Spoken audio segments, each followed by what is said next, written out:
Hello, class. Morning.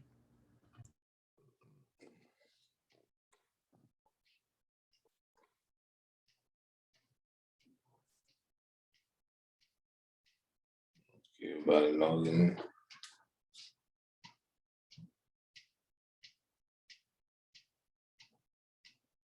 Just 6 people. All right, anybody with any questions? So what y'all did no, we still gotta finish our chapter. Let me finish the chapter. Then I'll post out to the chapter 3. Let's get to our notes. Okay.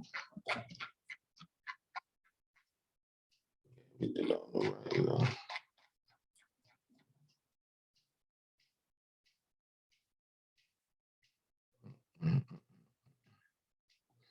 I think we kind of ended on working with strings. Yeah.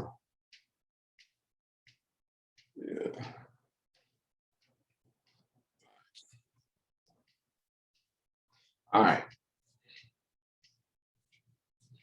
So working with strings, you've done 2 programs already with strings where you initialize the string variable, and then with one of them you read in from the keyboard, and the second one, reading from the keyboard, I gave it to you so that you can see how you could use this get line command.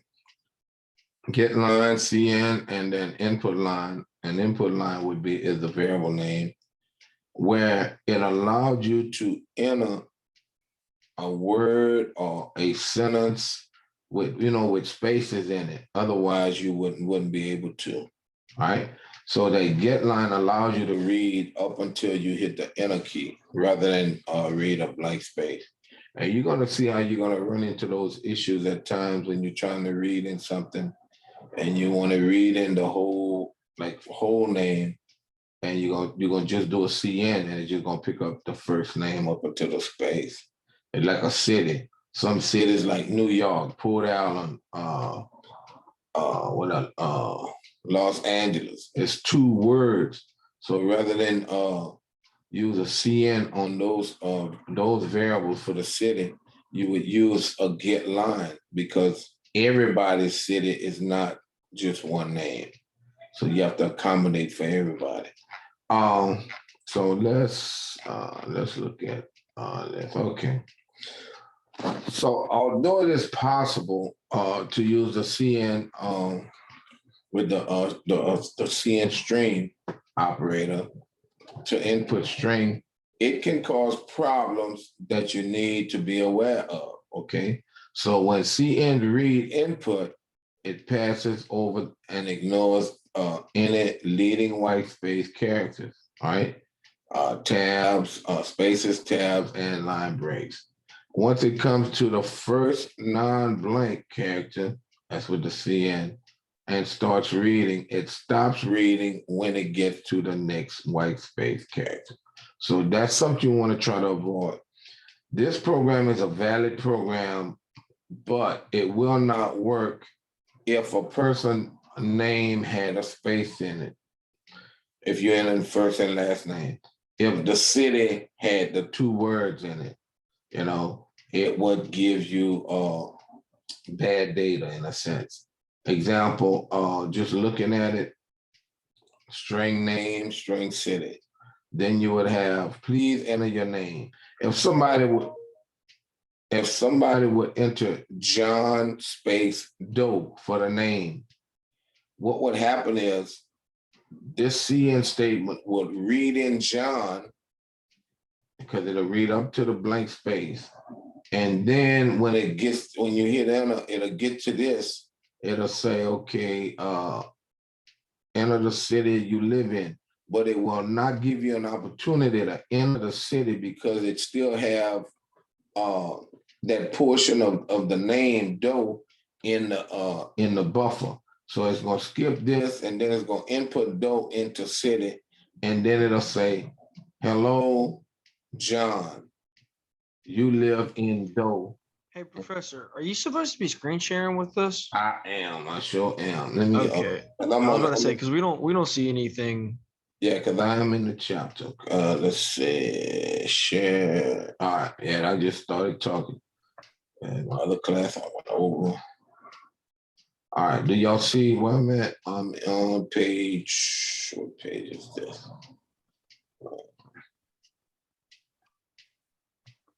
What page am I on? Like 119. Well, that's the actual page. But up here, yeah, 118. Okay. Yeah, page 118. So looking at this again, we're going back over it. String name, string city. Then we use please enter name. And if you did CN name and put in John Doe, John space Doe, and hit enter, it would not allow you to enter the city here because John, the CN reads up until that white space. It'll read John and store in the name. And then it'll get here to have information left in the buffer. It'll put Doe into city. And then, like I say, it would output hello, comma, John, and then you live in Doe, which would be wrong. You know, you wouldn't understand what that is. All right. So give an example. This was an example they're telling me. Please enter your name. So she entered Kate Smith, and then she hit enter. Now, Kate Smith is her name. All right. Typed in the name, hit enter. But it have this space here in it. So it did what? It allowed Kate to be stored into the name and Smith to be stored into city. So what happened is rather than allow them to input the city, it started printing out, hello, Kate, you live in Smith. And what? We know that that's not correct. To rectify that problem, what they did was they rewrote the program using the get line command. So, and we should have written the program where I gave you the get line command to use. Get line. So what that means, I'm gonna get everything up until I hit enter. So whatever's on that line, I'm gonna grab it, and then when I hit enter, it's gonna take everything that I put. So get line, and then I want to see in the variable. All right, whatever I'm typing, gonna go into this variable.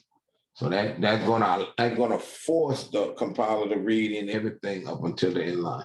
So now when they type in the name Kate Smith, it'll stop on the next name or the next prompt and say enter the city you live in, and then she put Riley, or she could have put a two-word city, and it would have worked. All right. So if we look here, the only difference in this program is the get line statements. Other than that, the program is identical. So with that string, they use get line CN name that allows you to type in everything up until they hit the enter. And then for the city, same thing. Because everybody may not live in the same city. Everybody might live in the city with they run the program might live in a city with two word city names. All right. So that's the example. So I could somewhat give an example, based on what you already seen here. So what happens here, I could have string, I'll take this up.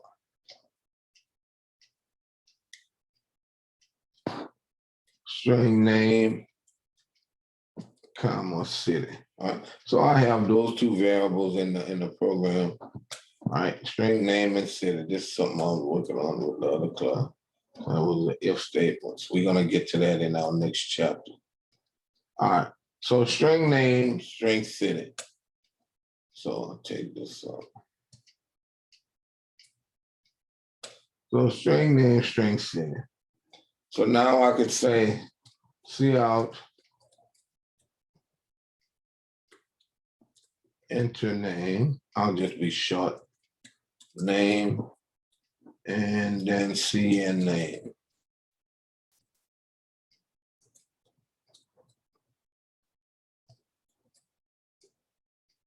And then cout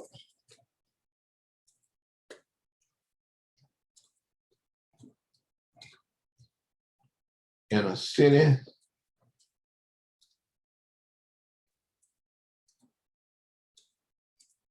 And like I say, you won't get, oh, I got name one.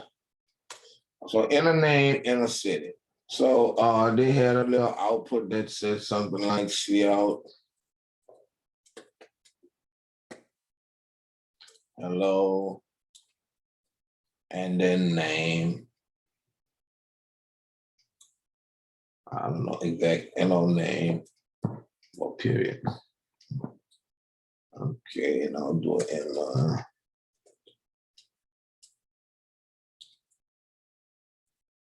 okay, I'll do that and then see out. You live in put a space. I messed this up.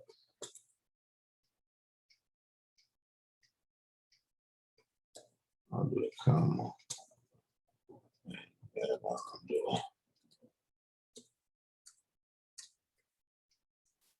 Okay. Now,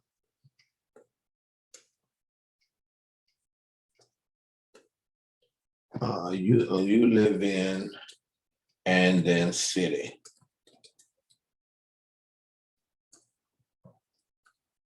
All right. So now, if I would run this way, this would give me errors, provided that I put in the wrong or the data in with multiple spaces. What was spacing it? So watch. If I run this, all right. Okay. In a name. If I put Bill, all right, in a city, see it ran. If I put in Baker, if I do that, boom. Hello, Bill, you live in Baker. It works. All right. I didn't put the period. All right. So the data, I mean, not the data, the program will work based on the data that is given. But does that mean that the program is working? No, it doesn't. All right. I'm gonna run it again because I just added the period at the end. So to make you see, I'll do Bill again and Baker. Hello, Bill, you live in Baker. All right. So now, all of us, if I do this though, if I run it, oh man, I don't want to do that.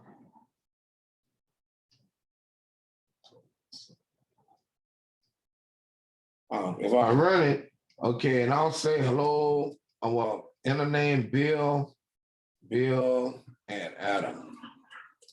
Bill Adam. All right, watch what happens now.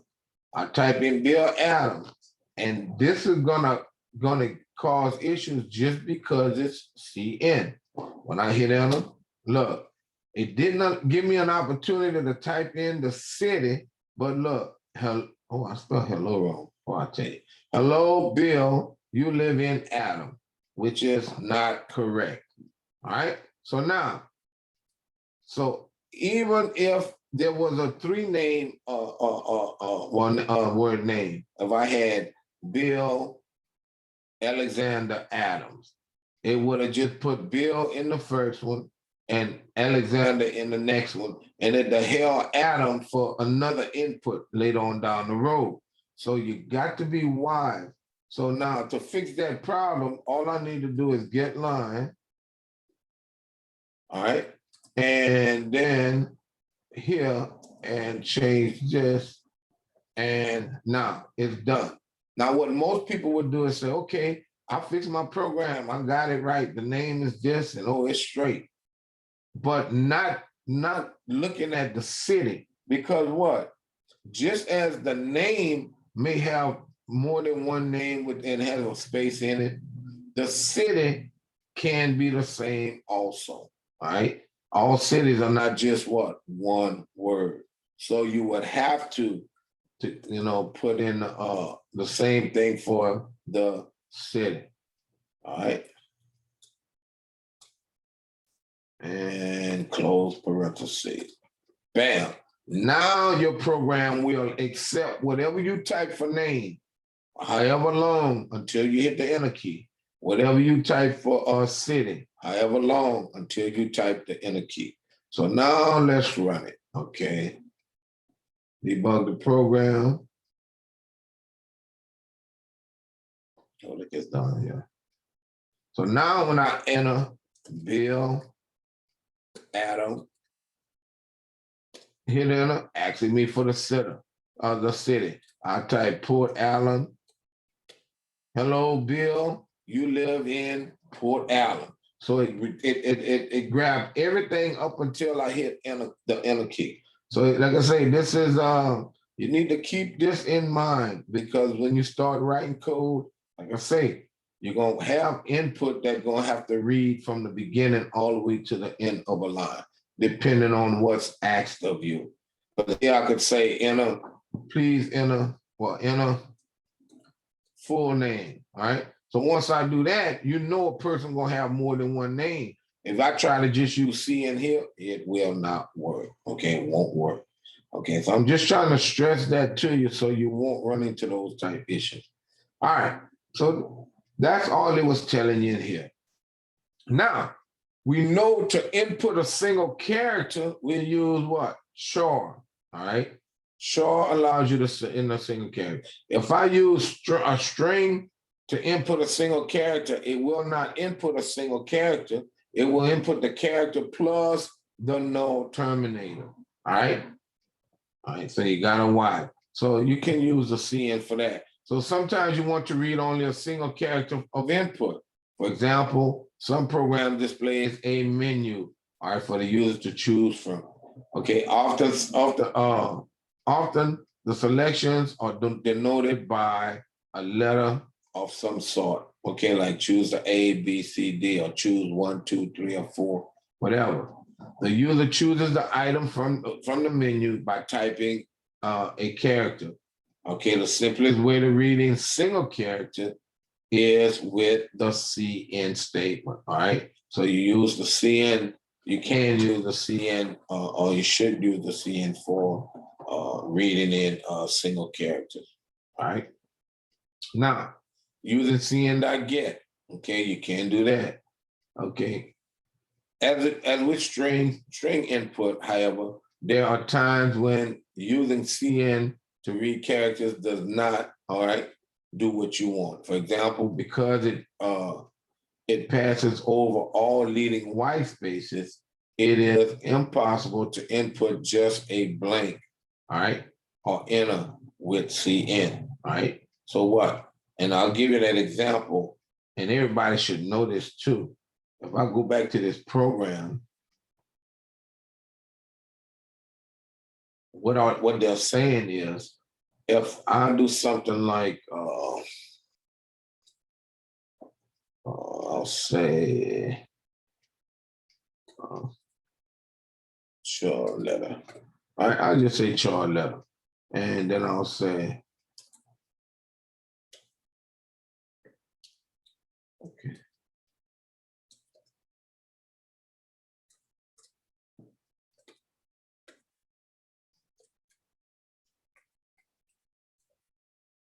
All right, please enter a letter. All right, so then I'll do CN letter. I think I'm doing that based on the scenario that I want. CN letter. Now, what happens here when I run it,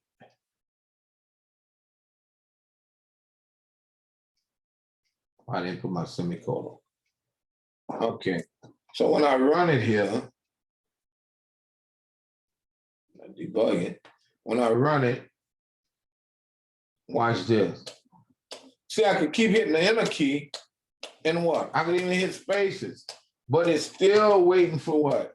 It's still waiting for some input, all right? I have to type something, all right? So if I hit a letter W, all of a sudden it accepts it. So that's what that statement is saying. You know, you cannot put a space or just hitting the enter to move on to the next line or whatever using the CN statement. All right.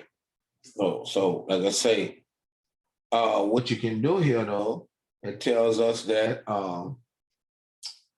the program will not continue past the CN statement until some character other than the space bar, tab key, or the enter key has been pressed.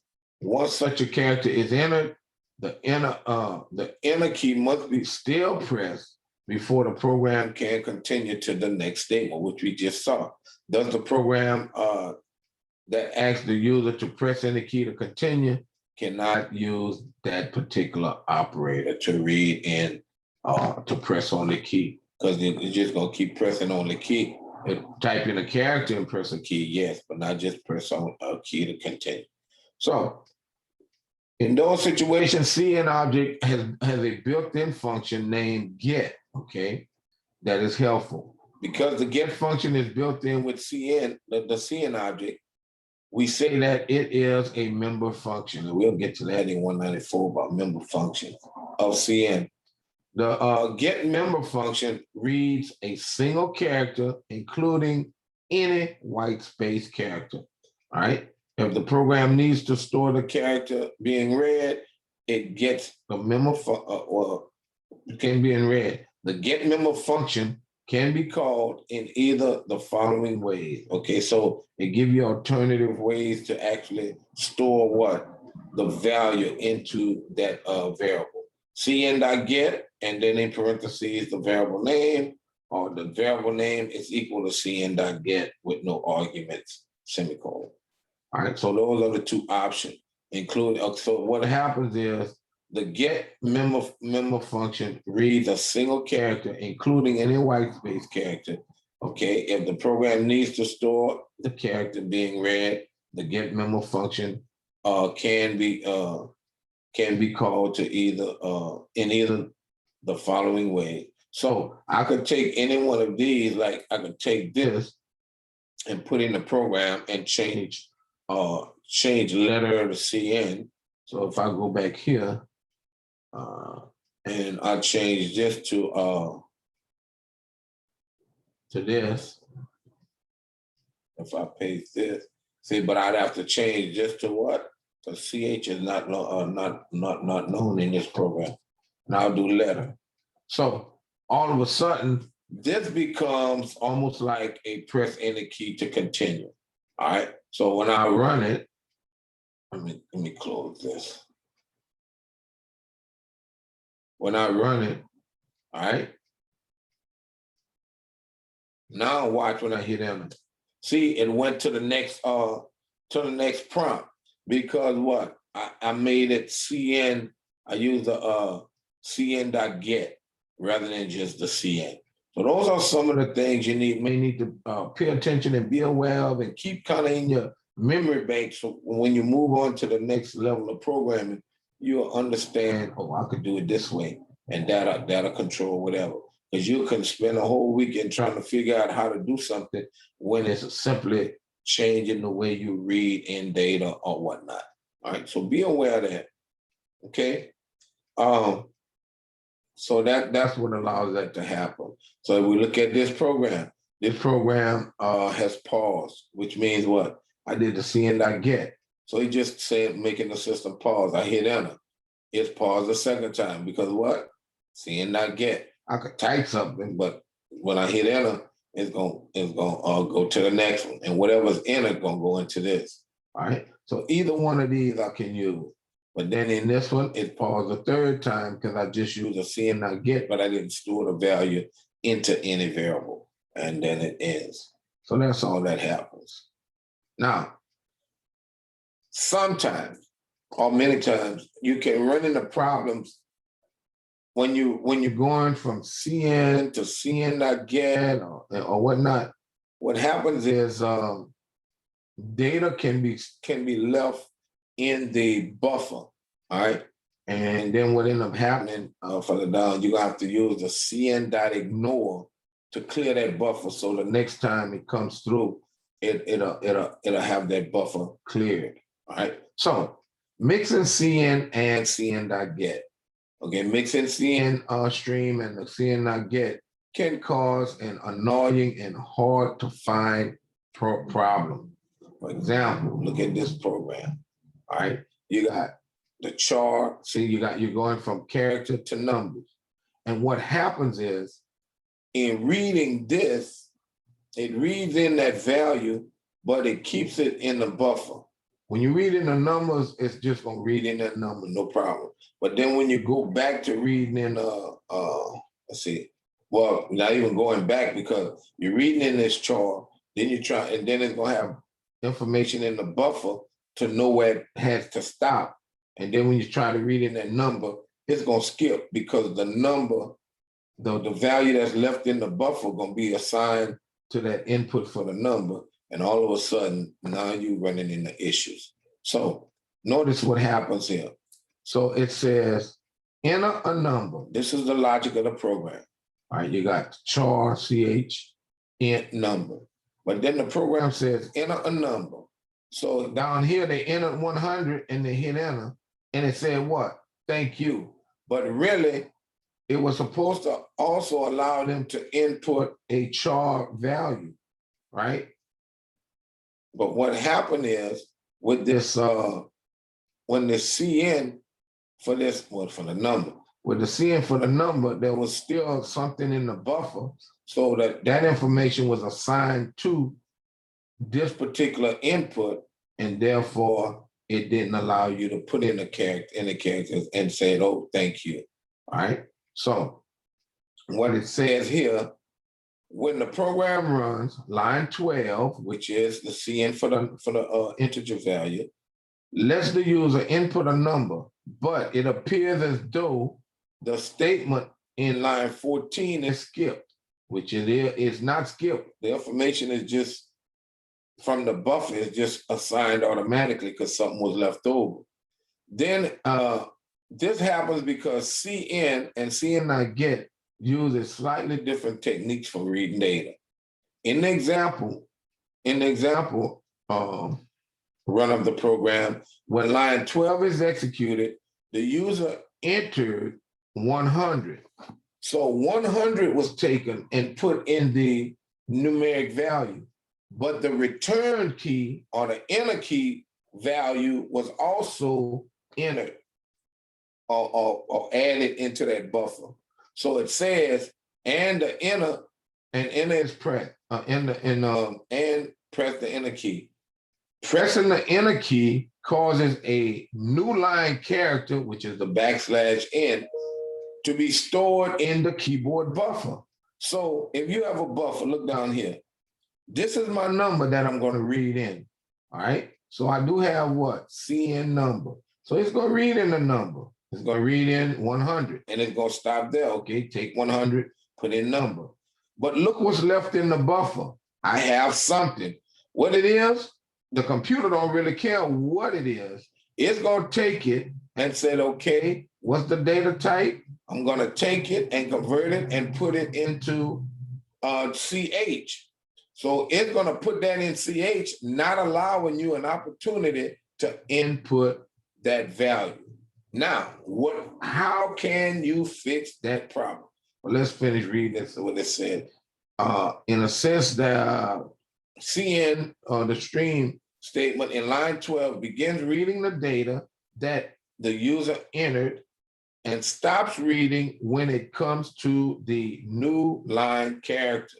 Okay, this is shown here at the bottom, down, well, in 6. But anyway, the new line character is not read, but remains in the keyboard buffer. So it stays in the keyboard buffer, and it will be the next thing to be assigned to a variable that of a CN.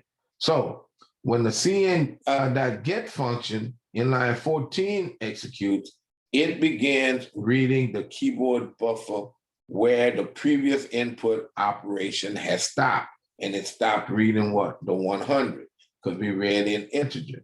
But then it took this and it says, okay, store that into the next input. This means that CN.get reads the new line character without giving the user a chance to enter any more input, which means what? Your program is somewhat fluctuating in the wrong manner. You can't control it in a sense. All right. So you can remedy this situation by using the CN.ignore function. What the CN.ignore function does, it says, okay, when I see this, I'm gonna flush everything out of this buffer and clear it out.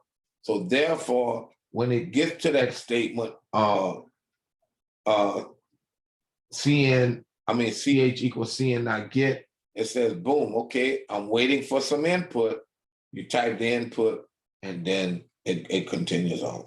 All right, so it says that using the CN, and then you got to be mindful when you use the CN not ignore, because now sometimes you can put too many of them in there, and then now your program is prompting and you're waiting for something to happen, and the CN not ignore is just waiting for you to hit the enter key or something. So to resolve the problem previously described, you can use another of the CN object member functions named ignore.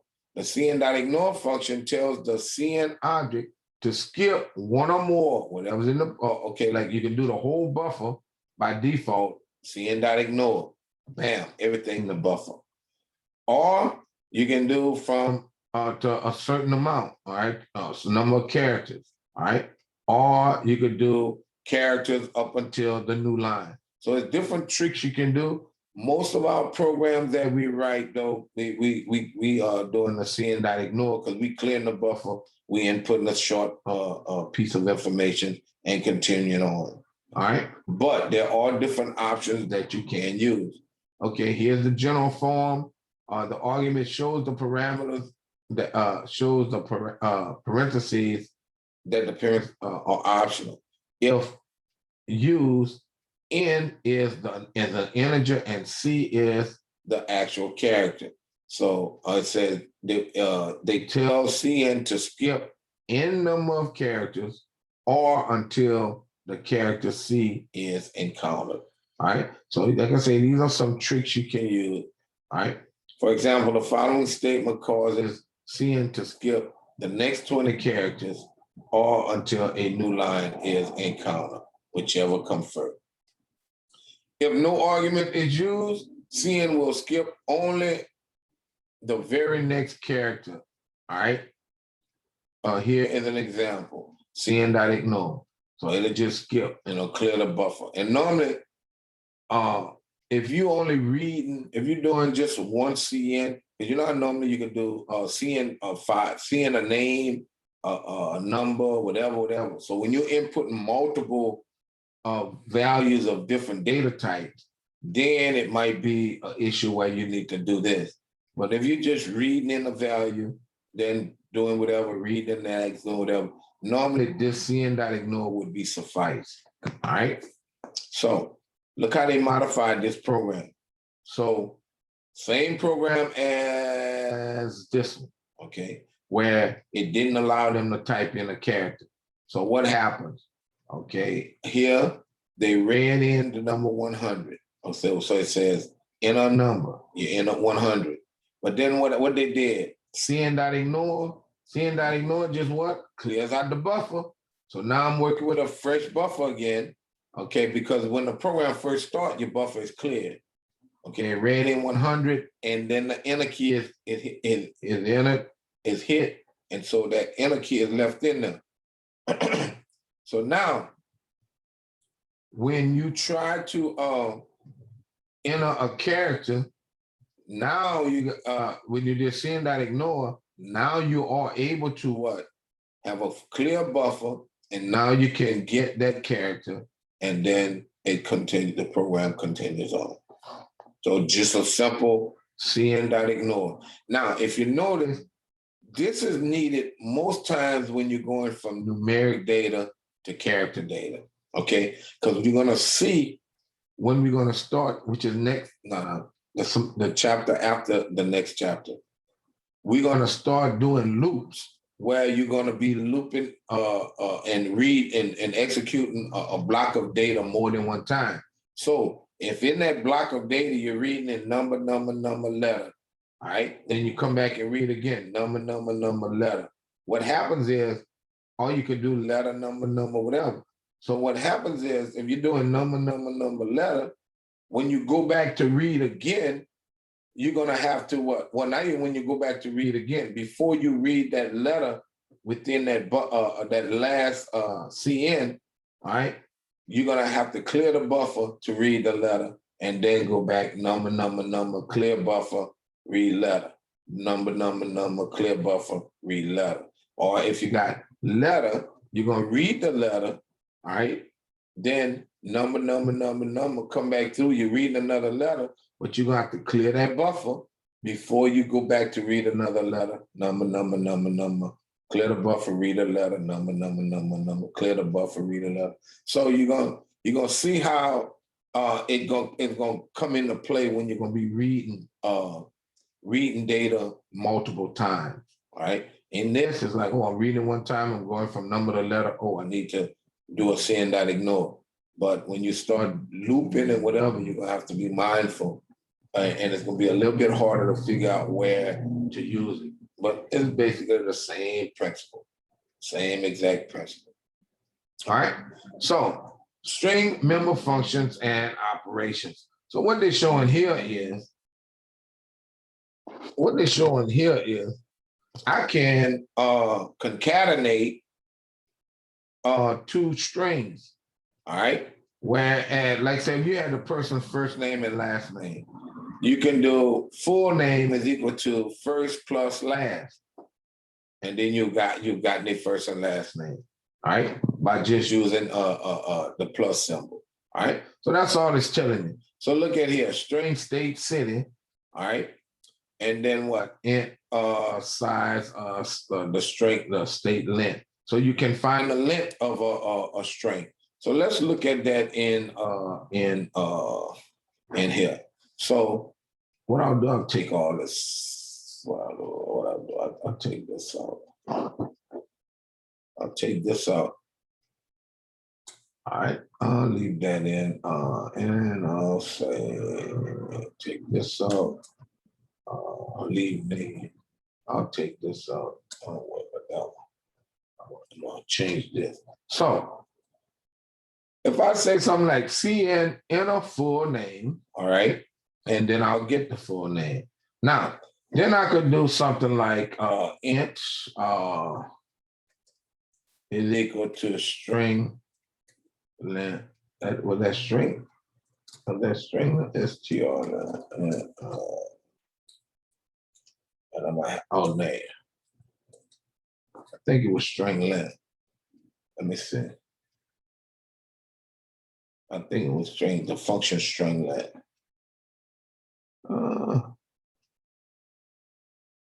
Oh yeah, it's dot length. Okay. So, but you can use the string length, but that's with other. Okay. Okay, let's see.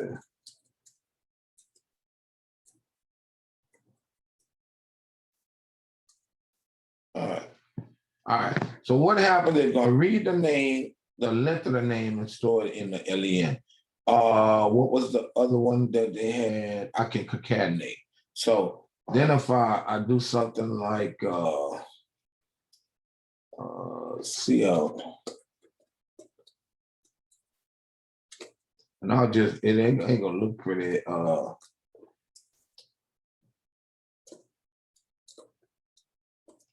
And city, I should have left it in the, okay. Okay.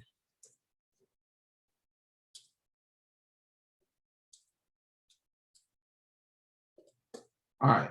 So, but then what I can do here, I'll do string.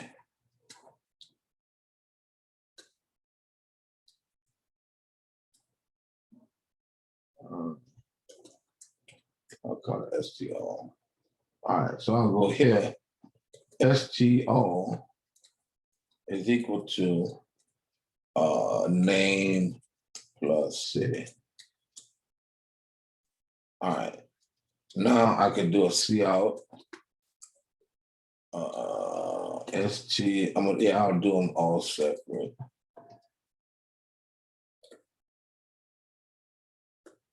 And I'll do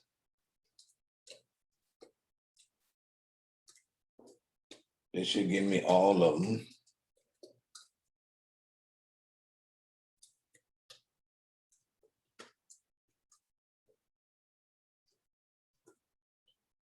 name.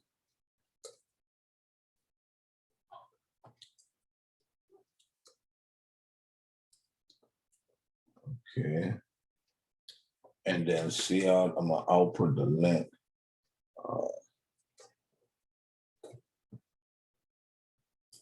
It should be 2. Oh, that was 2. Okay, 2. All that. All right, so the length. All right.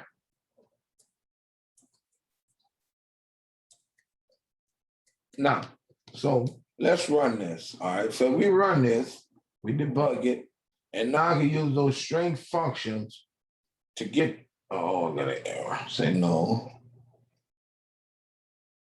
What the hell?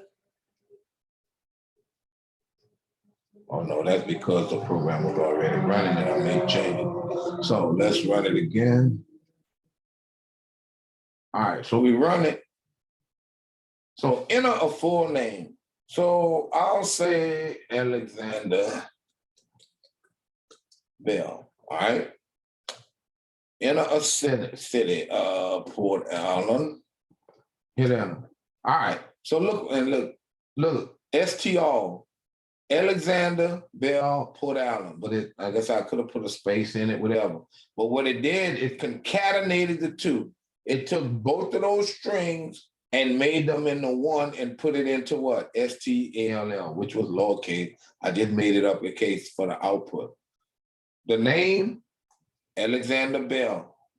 The length, though, look at this. This was the length of the name, remember?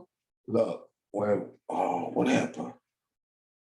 Yeah, okay, right. Look at this function. I said len is equal to the length of name. So let's look at the name. If we go back, we go here, 1, 2, 3, 4, 5, 6, 7, 8, 9, 10, 11, 12, 13, 14. So the length of name is 14. Now you might say, well, what is the importance of that? Why, how, whatever. When you write in code, sometimes, depending on what you're doing, and especially if you're doing a lot of stuff dealing with character manipulation, something like even maybe word processing or whatever, you may want to know the length of something being copied. You may want to know the length of something. You might be reversing the words around. So you need to know how many repetitions to do. So you want to get that length and all that. So sometimes it becomes important to know the length of something.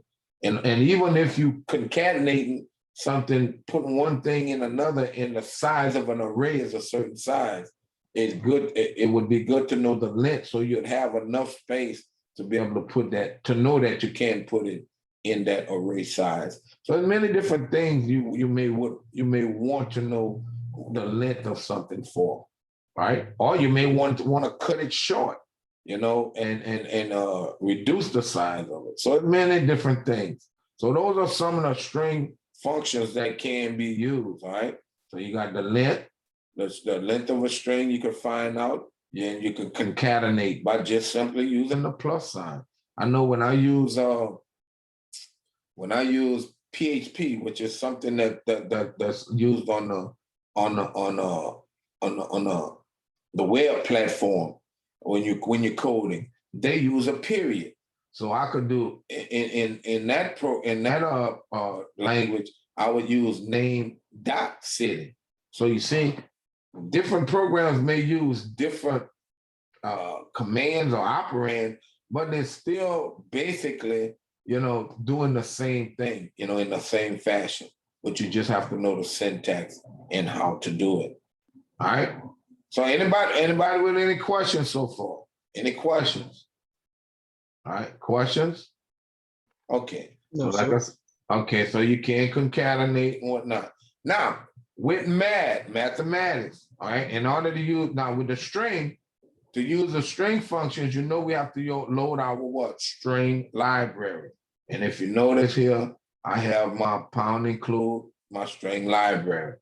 For math, pound include, and I think for whatever it is, math if I could tell you, math.h. All right, see here, and if you notice, look at the library, math.h. All right, so that's the library. When I use that library, I can use all of the math or the functions, member functions in math that's available for me to use. All right, and now I can write complex expressions and whatever to come up with solutions. All right, so let's look at that section where they're talking about the math. All right, so when we go here, the C++ runtime libraries provide several functions for performing complex mathematical operations. Okay, early in the chapter, you learn how to use the power function, which we had to use the power function when we had to use math. Okay, the power function, which raises a number to a power. The C++ library has numerous other functions that perform specialized mathematical operations. These operations are useful for scientific, special purpose programs. And it tells us this table here, it shows several of those, several of these, each of which requires the CMAT header file. So look what happened. Absolute value, cosine, exponent, F mod, all these log. I had, man, this was something when you was in high school, man, doing the logs, that was so. And then we got to a calculus, sine, square root, tangent. All right, so these are some of the things you can do. All right, because if I wanted to find the square root of a number, say we get here. If I told you, and I'll take all this out so we won't be confused. Take all this out.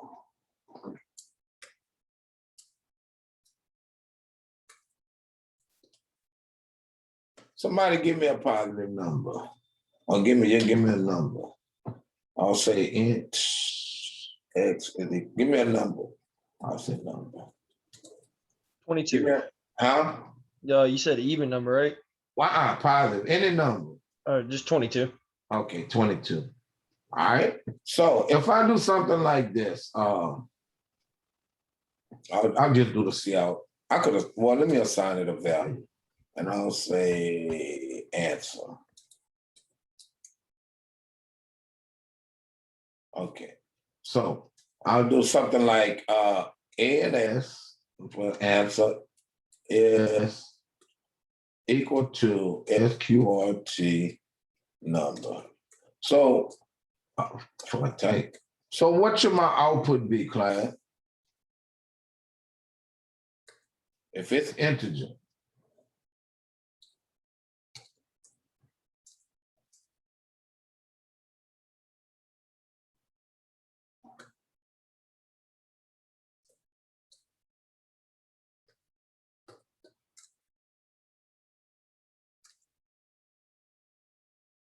Huh? What's the square root of 16?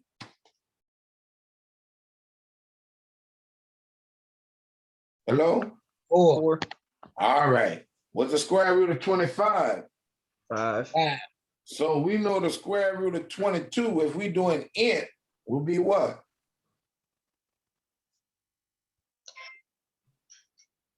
It's going to be from 4 to 5. It can't be 5, so it's going to be what? It's going to be just 4? It's going to be 4 because we doing int, right? Yeah. Right. Well, then look at the number square root is. So if I do ANS,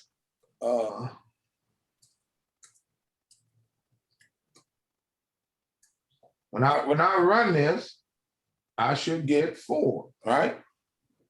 Oh, I didn't do an inline L. I need an L.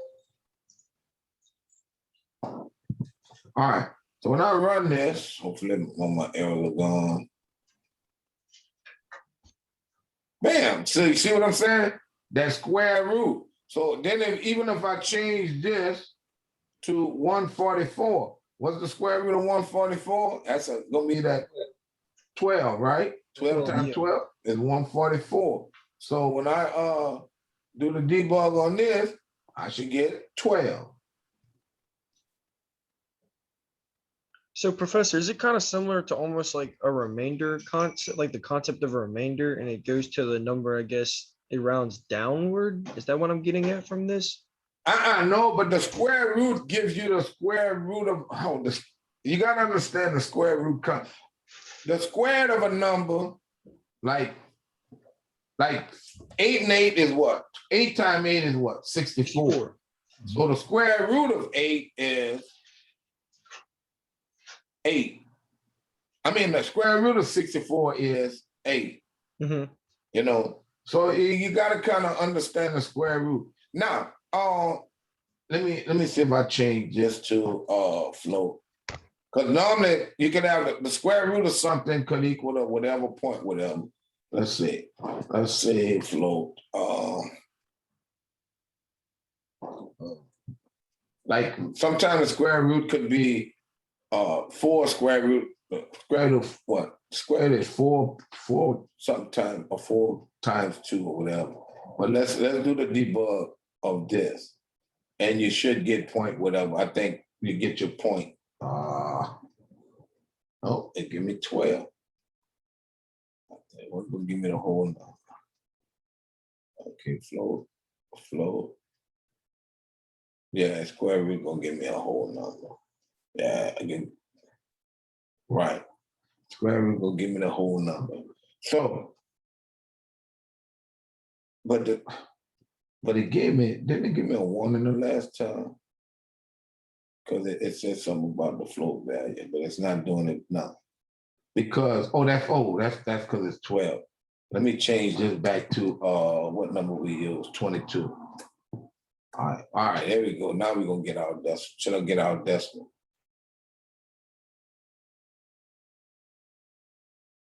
Where is it? Yeah. See, this is our square root. 4, because what? 4 times 4 is 16. And then this time we're gonna give us whatever, but 4.6 times 4.6 gonna give us the 22. You got what I'm saying? But that's the square root of a number. But it's not dealing with the remainder like modulus. Remember, modulus divides and give you the remainder. The square root gives you how many times a number goes in a number with its remaining plus its remaining value. Okay. Right. Yeah, that's square root. Okay. Right. But all those different functions can be used, you know what I'm saying, with programs so that you can create complex problems. So look at this. C is equal to what? This is what? Square root of a squared plus b squared. So this is something that's in the notes. I mean, in the reference at the end of the chapter. So let's write this out. Let me open this. I'll close this off. So let's do this example in math right quick. I'm gonna move this over some. So let's take this and write the program that will solve for that expression. So we got an A and we got a B, right? Let's give A and B a value. We could have allowed the user to input A and B, but let's give A and B an answer. So we'll say int A is equal to, I'll say 4, okay? And B is equal to 3, right? So now, then we do int C, because we're trying to find C, right? Or if we wanted to find C, we could say float, right? We could make everything float, right? If we wanted to see if it didn't come out even, all right? Float A and then float C, right? Because C is unknown. Now, how will we write, or what do we need, what functions we need from our math library to accomplish this? What two functions? Square root, right? That's one. And then the power, that's the second. So we could work from inward out, or we could work from outward in. So we could say C is equal to, not count, C is equal to SQRT. Now what? The square root of what? So now we're going to work from out to in. So now what's the square? What are we trying to find the square root of? So we're going to do this. We're going to say POW, right? The power of A, comma 2, because A squared, right? Close that. Plus the power, all right, of B, comma 2. So you see what we just did, all right? Oh, I put 2 minutes. Yeah, I did 2 minutes. All right, so what we did, we got the power of A plus the power of B. Now, the thing is, I'm not finding the square root until I what? Find the power of this, and add them together. Once I find the sum of those, then I'll find the square root, okay? So who could solve this right quick for me? And I'll put C here. Who could solve that right quick? What's A squared? 4 squared is what? Is it 5? That's the answer. 4 squared is 16. And 3 squared is 9, right? So 9 plus 16 is what? 25. So the square root of 25 is 5. 5. So you understand? So we should get 5. So when we debug it, all right, we should get 5. See what I'm saying? So you see how you could take an expression, all right, take this expression and put it into what? A mathematical expression, right? Now it looks totally different, but it looks different because what? In math, you can write what? Numbers on top of another number. You can write exponents and whatnot. But in C++ or any programming language, every character has to take up a what? A column in the space, right? So you have to write it almost like flatline. So you got to write it going across. So it might look different, but it's representing the exact same thing. You got me? All right. So that's the mathematical expression, all right? So and look here. Well, look, they did one here.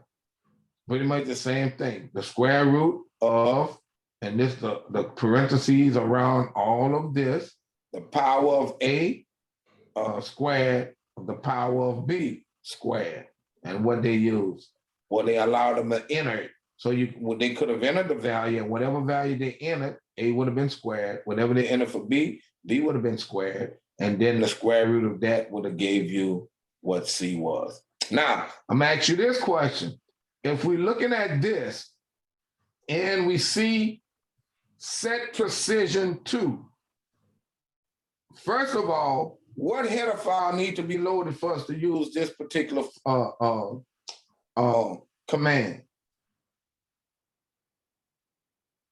What header file need to be loaded to use set precision? Anybody? The IO man IP. Remember that from last class period. You need the IO man IP. Now, given that, when we look at this program, and it says set precision to 2, what does that mean? Our number will be outputted what? With at least the 2 significant digits, all right? 2 significant digits. So what that mean, if I had 0.15, it'll print out, well, if I had 0.154, it'll print it out 0.15.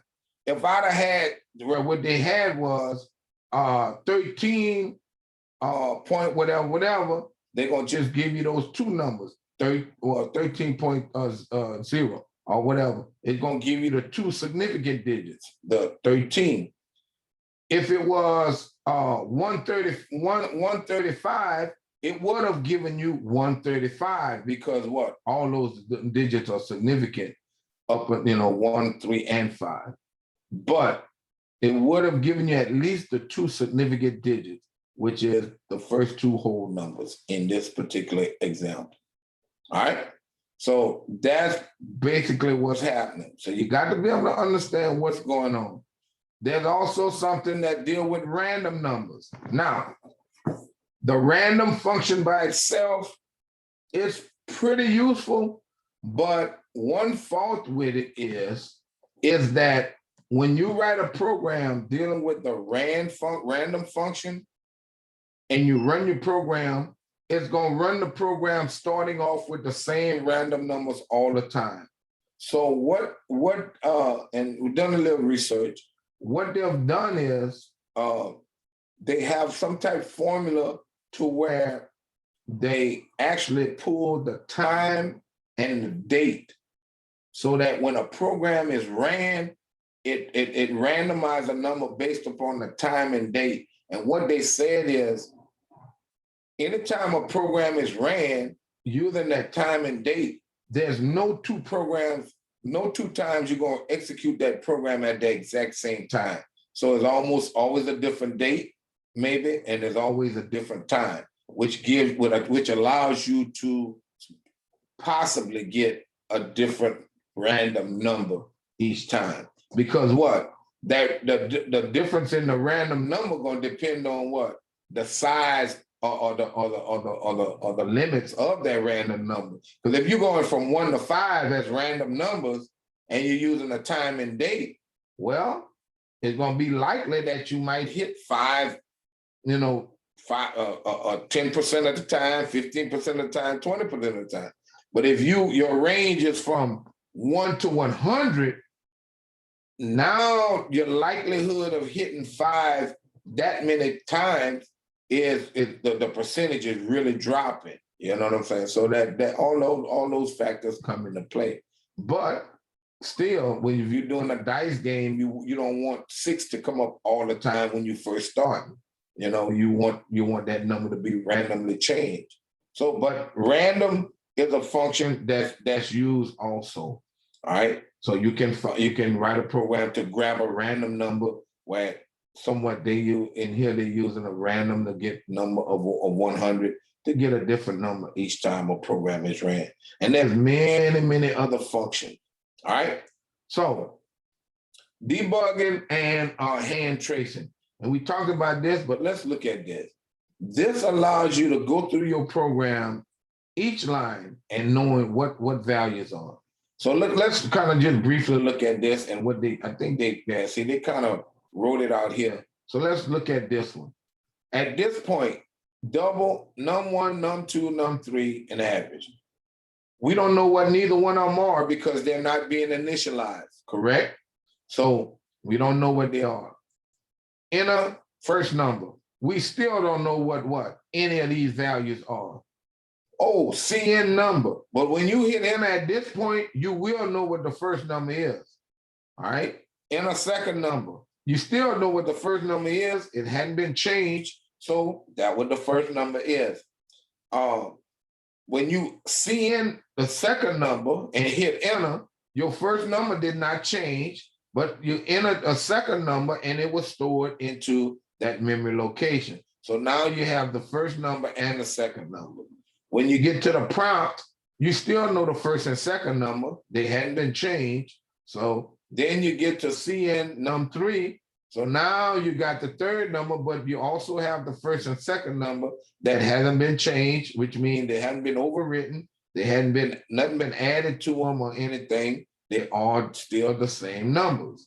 But then when you get to this average here, average is equal to num1 plus num2 plus num3. Look what happened. We know what num1 is. We know what num2 is. We know what num3 is. But look, average, now we know what average is. Now, looking at this, I would say there's an error. And who can find the error in this program? Well, and it's on this line. Who could tell me what the error is on this line? Anybody?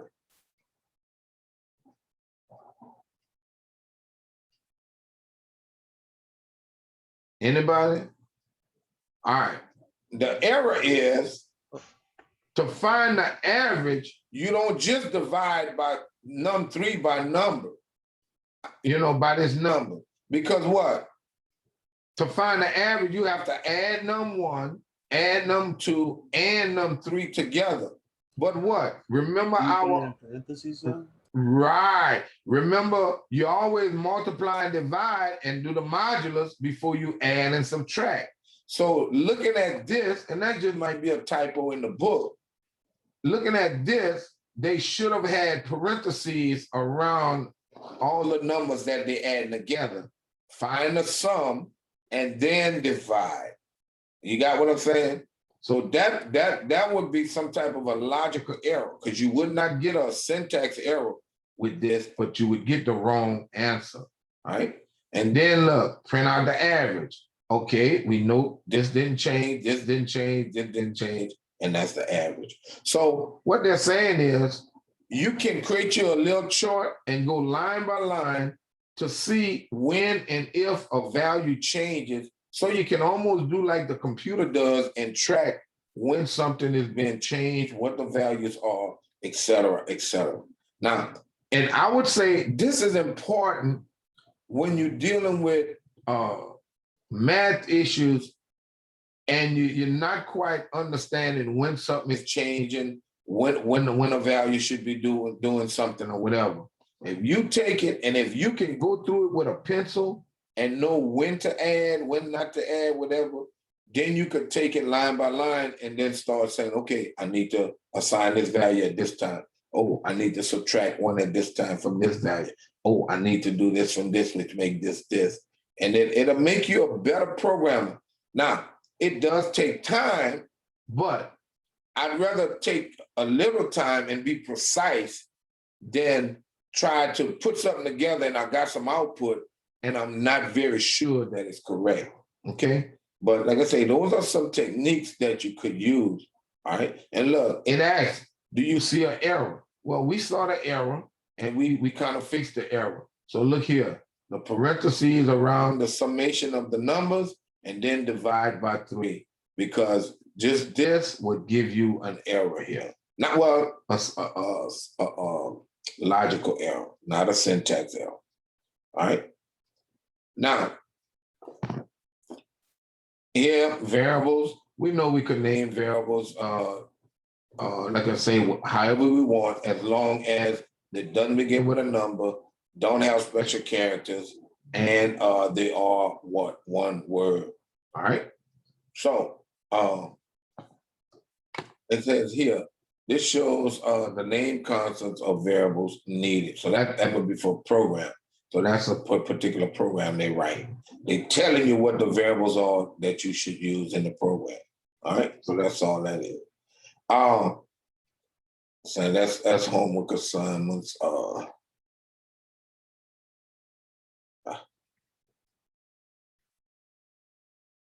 Okay. All right. So let's go to let's go here. So we're at the end of the chapter. So let's go here and let's go to our modules. Okay. So what I'll do, class, I'll post the quiz. All right. And if you notice, I post career and transfer events. I don't know if you got the email, but they having that gonna be through the Career Center.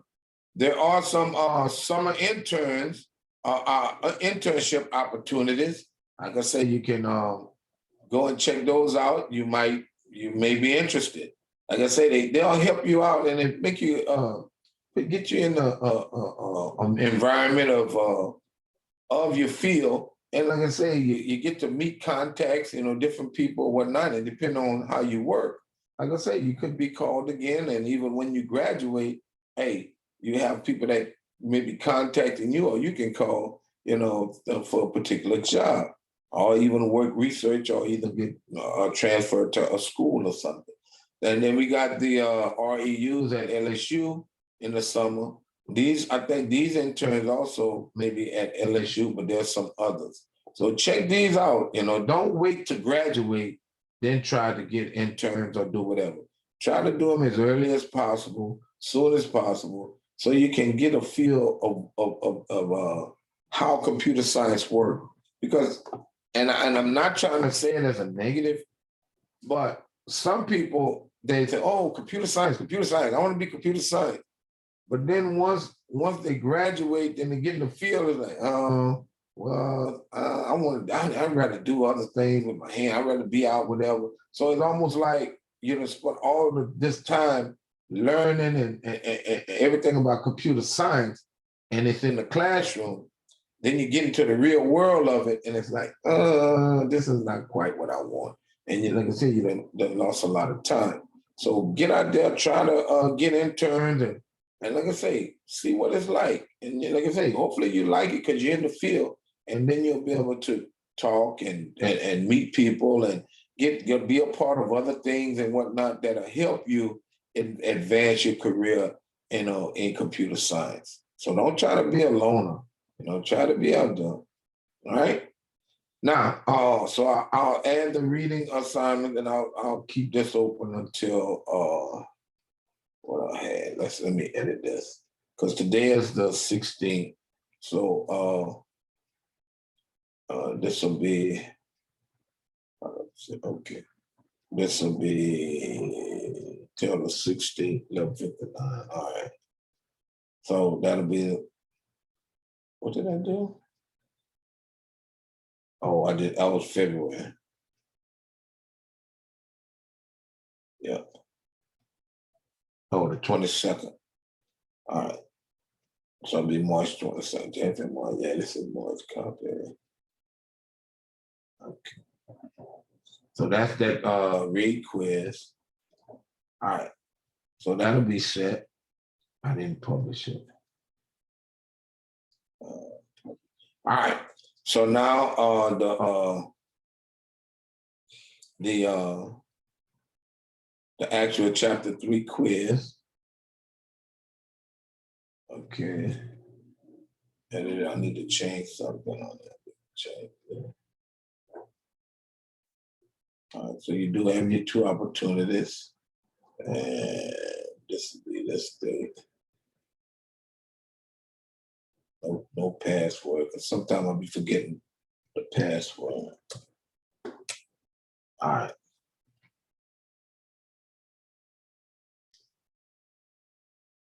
Okay, so now that's the quiz. So now I'm gonna add the test right quick, and then I'll add the well, we didn't start chapter 4 yet, so let's go here. Well, let's say, oh, chapter 3 program. Why didn't I do this? Man, I should have been had this up. All right, chapter 3 program. Looking at this program. Okay, it says write a program that allows the user to input, that should be 3 integers, all right? I put there, input 3 integers.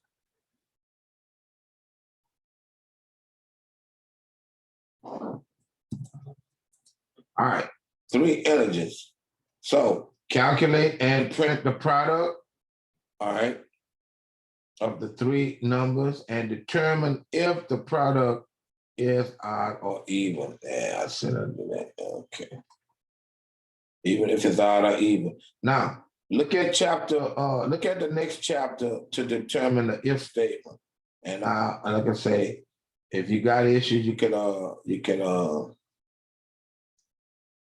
email me or whatever, and I can kind of look over and talk to you. But look at that and look at your solo learn. All right, look at your solo learn. Okay, the next one, and it's that time. The next one, it says write a program that will allow a user to input. To input the information shown in the example below from the keyboard. Employee name, so you're gonna prompt them for the name, the job title, the wages, and the hours worked. Once entered, now check this out. Once it's entered, I want you to calculate the tax deduction, which is 17.2%. Now, class, when you're given a word problem, you got to be able to analyze this. 17.2% represented in decimal would be what, class? Anybody? Hello? Because you can't just say multiply to whatever times 17.2%. You're gonna have to multiply by what? Like decimal 172. Correct, 0.172. So you got to be able to do that. You know what I'm saying? As a computer scientist, you're gonna have to be able to take those numbers and do whatever. So then it say calculate the gross pay. But if you look at this, you're gonna enter a person's name, first and last name. So remember that space. Remember how you got to read the data if you want to read the space. The job title may not be just one word. So you got to keep that in mind. Okay, then you're gonna input a wage, and then you're gonna input the hours. You're gonna calculate a gross pay, but then after you got that gross pay, you're gonna calculate a tax, which is gonna be what? The 17.2% of that. Then you're gonna subtract this from the gross pay to get your net pay. Everybody got it? Everybody got that? This up here, Yes, sir. right? This up here is just the output statements to input. Enter employee name, okay? Enter job title, enter wages, enter whatever. So this just comes from the computer, from the person inputting the data. But this is your output here. These two lines. You're gonna have a column heading, name, job title, wages, hours, gross pay, tax, and net pay. Now, if you notice here, every column has a column width. So remember that set W command, all right? So the name column gonna be 25. So this is gonna be 25 when you do this. This is gonna be 25 here. The job title, 30. All right, that's 30 and this 30. So when you're doing them outputs, the wage column is 10. All right. Well, the wage, hours worked, and taxes. Wage, hours, and taxes is 10. And then the gross pay and the net pay columns is 12. Now, another key thing, the wages, all the dollar amounts are what? 2 decimal places. Everybody see that? So you got to be able to do what? Set precision and fix. And look, hours is 1 decimal place. So see, those are some of the things I got there that you got to follow, because I'm gonna take off. If you don't do my columns right, taking off. If you don't do my decimal places, taking off. All right. So, and like I said, your calculations, taking off. And make sure you have your header file, right? Make sure you do your header file. All right. So this is another assignment that I want you to do. Okay.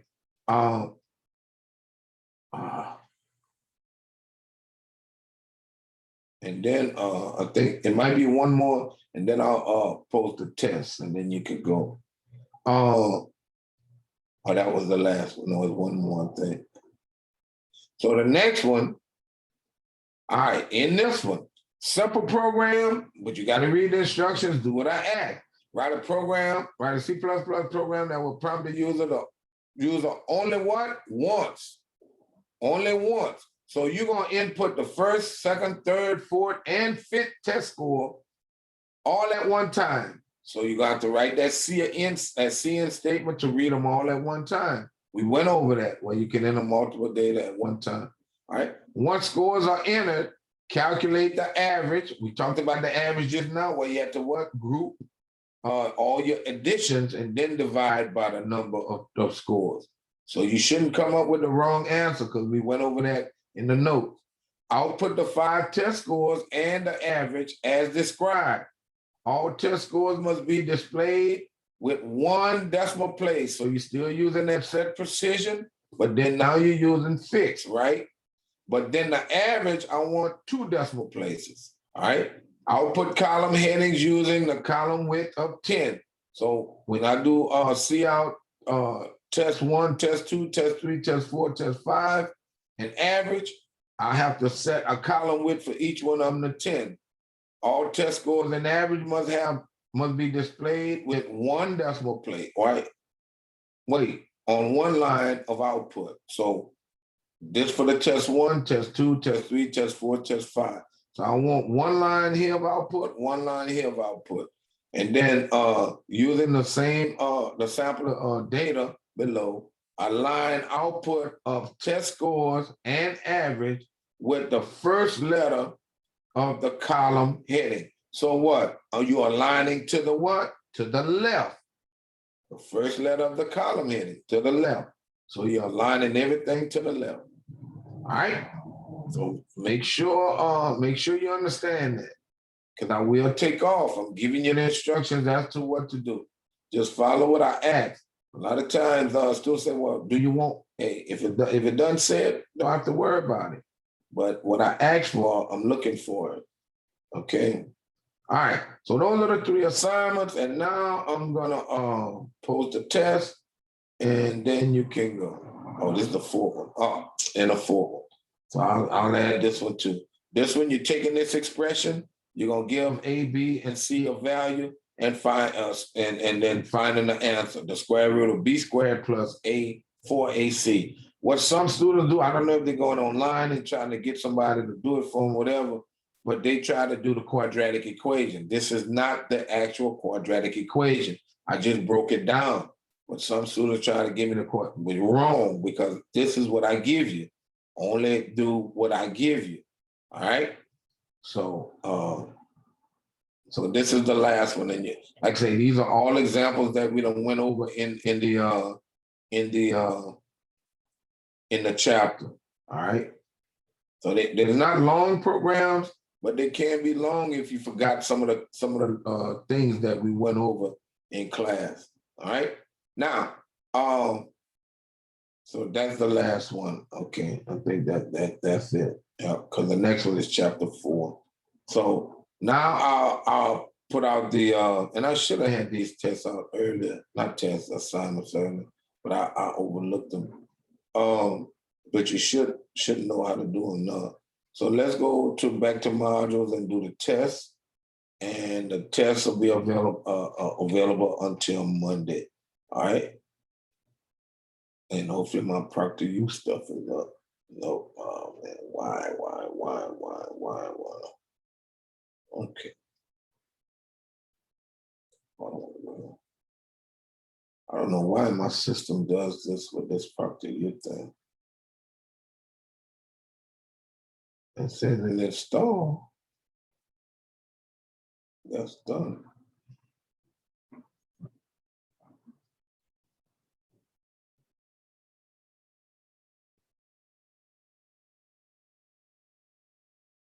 Not added. Okay, once I do that, then I'll be able to pull it up and it'll be set for you.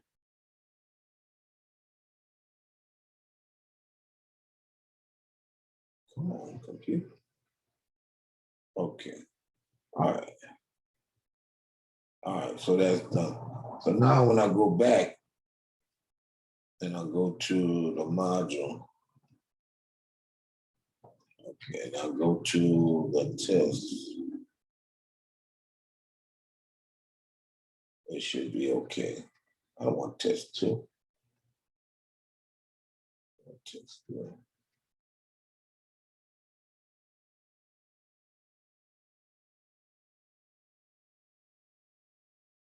Okay.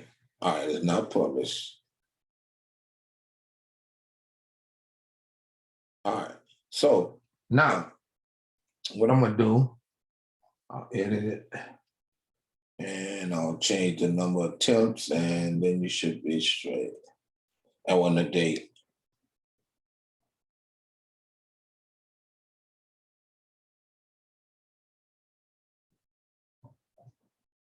Okay.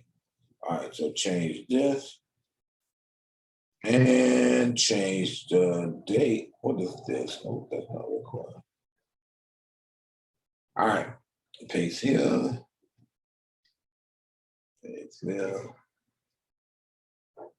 Take that off. All right, class. So, okay. I don't So everything is set. So like I say, do my program. The programs are not hard. Do the quizzes and take your test. And then on next class period, we'll start with our next chapter, which would be our decisions. All right. So anybody with any questions? Any questions? No, sir, I don't think All so. right. So no question. Like I say, study before you take the test. And like I say, go ahead, or you can take it one time and then take it another time later on in the week. And no problem, whatever. You don't have to take them back to back. All right. So Yes, sir. hopefully y'all do well. And I'll see y'all on next class. Man. Trying to All get rid right. of us, huh, I'm Professor? telling you, yeah. Yeah. All right, then. All right, Professor, have a good one. I'll see you next week. All right. Y'all too. Take care. Take care. All right. Yeah. Okay.